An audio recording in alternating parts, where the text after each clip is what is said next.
Hello everyone, it's Theme Avenue, I'm Eric. Cedar Fair is an interesting amusement park chain, having 11 parks scattered across North America, but one that's not talked about very much is Worlds of Fun. I went here recently, and I found that there are some aspects that are worth talking about more, and others that make it very clear why this park is not talked about as much as maybe it could be with some changes. So in this video, I'll be doing a full review of the park, talking about what's great about the park, what's not so great, going through my whole experience, and with all of that basic stuff out of the way, let's begin. So first of all, I should note, I went here on July 4th weekend. I believe it was the Saturday and Sunday. So, crowds, they were not small, that's to be expected, and I'll get to how the crowds were handled later on. I went for most of the evening of the Saturday, and then the morning and parts of the afternoon for the Sunday before heading on to some other places. What was the entrance experience like?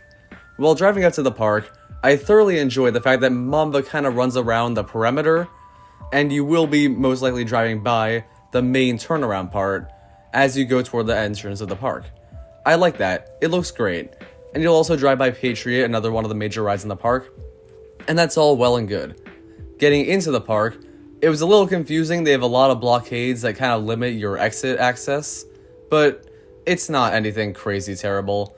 And then for the actual walk to the entrance, I found that it was especially long from the parking lot to the main entrance, and when I saw a security checkpoint set up well before the actual entrance, to the point where I couldn't actually see where the entrance was, I was very confused. And I thought, are they checking tickets here? But it's just a pretty long walk, that's just how it was laid out, and it's fine. It's just something I was noting that I saw and thought about as I was walking up to the park. I enjoyed the entrance sign for this park a lot. You'll notice as you walk up, a hot air balloon. And this is fairly fitting, as the whole park is themed to the world. The name Worlds of Fun is the idea of traveling around said globe to various places, and each area is somewhat well themed in this regard. I'll talk about the theming as I go through each area, but in general, I found that the park was fairly atmospheric and looked quite nice.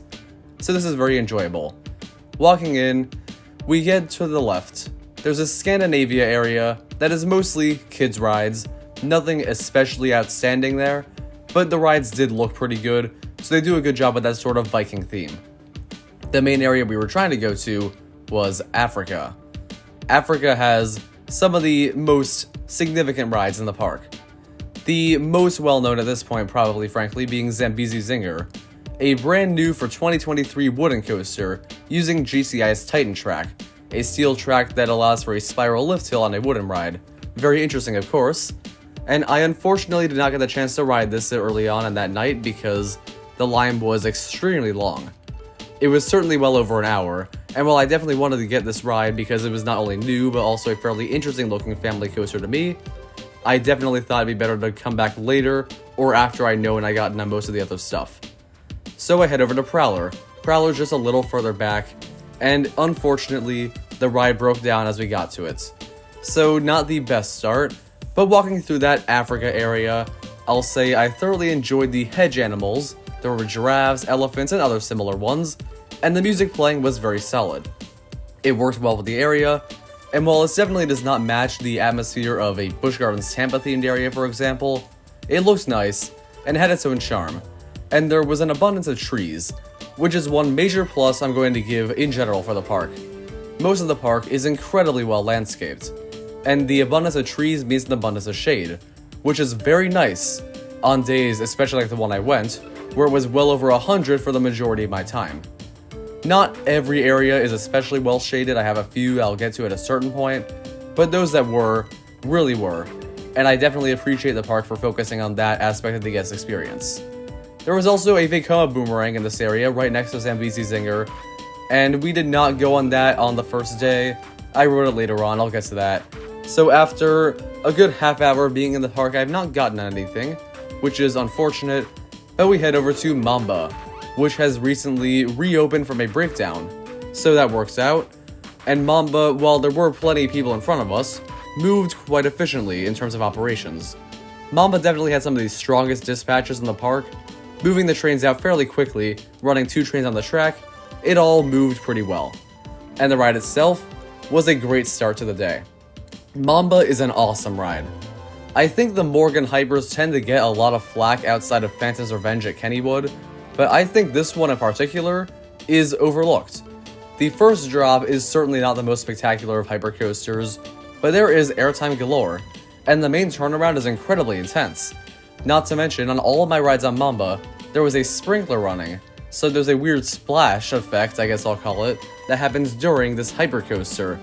I've never had that before, but it was a funny little thing that happens on the ride. One of the biggest things I love about this ride more than the other Morgan Hypers though, is the trim brake. There is a mid-course brake run, if you will, where the ride will slow down quite a bit, so it doesn't go too fast over the airtime hills, that sort of safety measure. However, this trim brake is not active anymore, and fortunately, it is still 100% safe. The straight track section is enough that you don't immediately start flying out of your seat when you go over the next hills, but you still get that great airtime sensation, and this ride is an awesome hypercoaster overall. Great start to the day.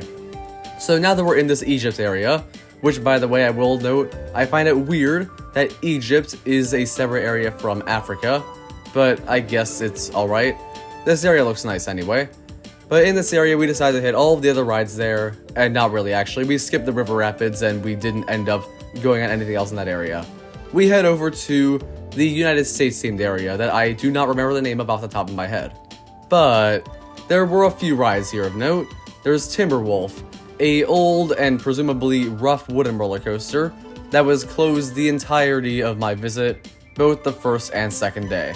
So that is the one roller coaster I cannot judge for you, that and the Cosmic Coaster for the kids that I was not allowed to go on. But what else was in this area that we did? The answer? Steelhawk. Steelhawk was definitely a nice one to go to after this. It is a Mondial Windseeker, and I find it very interesting that there's a Windseeker at this park. I figured that the Paramount parks from Cedar Fair were the only ones that had these, that and Cedar Point. But it's nice that there are some smaller Cedar Fair parks that have this stable flat ride. The Windseeker, of course, is named that because the wind is blowing in your face, but beyond that, while it's not the most thrilling flat ride out there, you get wonderful views of the entire park, seeing that beautiful area, and of course, you can see all the way to Kansas City, the main skyline that you're not too far from while in the park. And while the cycle is a bit shorter and the views are a bit less spectacular than something like Cedar Point or Kings Island, I enjoy this flat ride quite a lot. And I should note that the America areas, they're not necessarily the best themed in the park. I think the Africa and one other I'll get to later are probably my favorites. There are a lot of buildings that fit with some Old West architecture, and the main roller coaster in this area looks wonderful. Patriot is a B&M invert and the next thing I got on. I really enjoy this one. It is a smaller B&M invert, and I hear some say it is one of the weakest, but I found it was thoroughly intense the whole way through. Every element did what it should, and the music as you're in the queue waiting to go up this one is a nice little touch that I thought was awesome.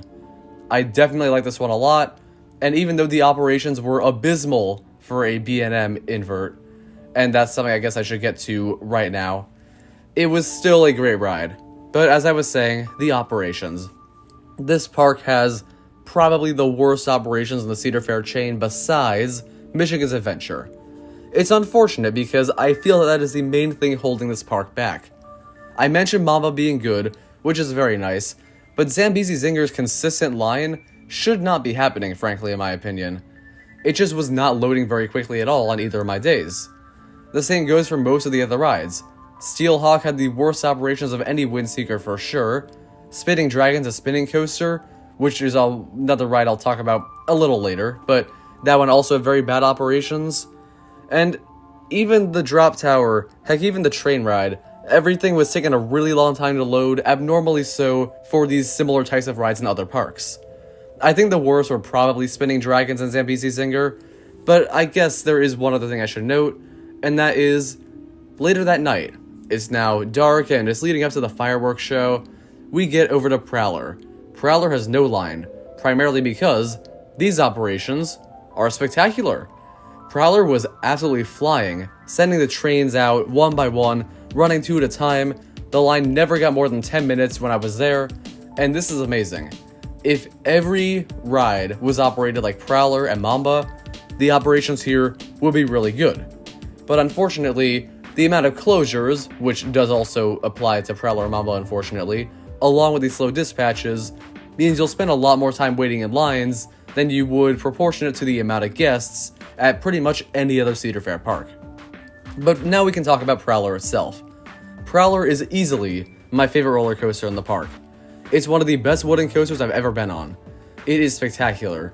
From the first drop being a unique twisting one, to the airtime being abundant and fun, to the speed being held almost all the way through the whole ride, to the forested setting being one of the best.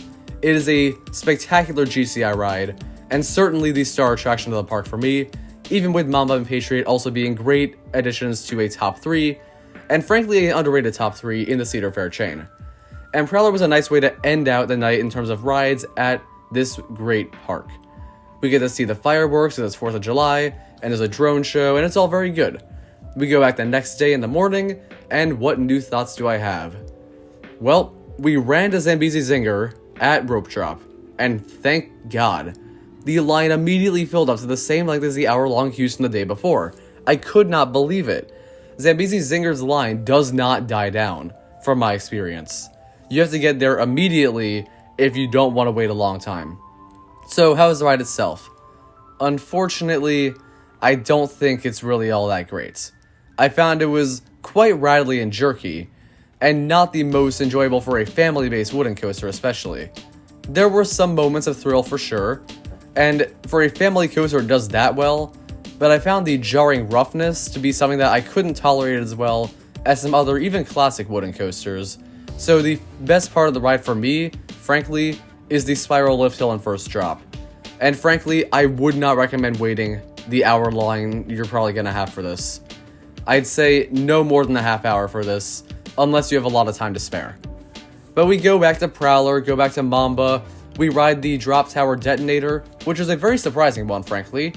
It is an SNS space shot, like any of the others, but it is a very sudden drop once you're at the top, and I don't think most of the SNS drop towers have very similar airtime to this.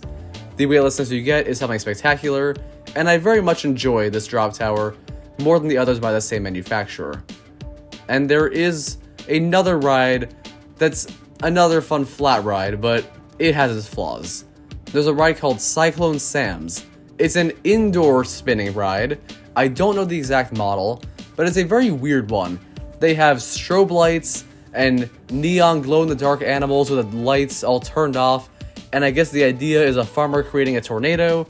There's lightning, there's crazy sounds, but there is one unfortunate issue here, and that is the ride is always going in one direction, and you're being pushed into your seat. So if 2 people are in one car, one will absolutely get crushed into the side. In my experience, the outside seat is the one that gets crushed.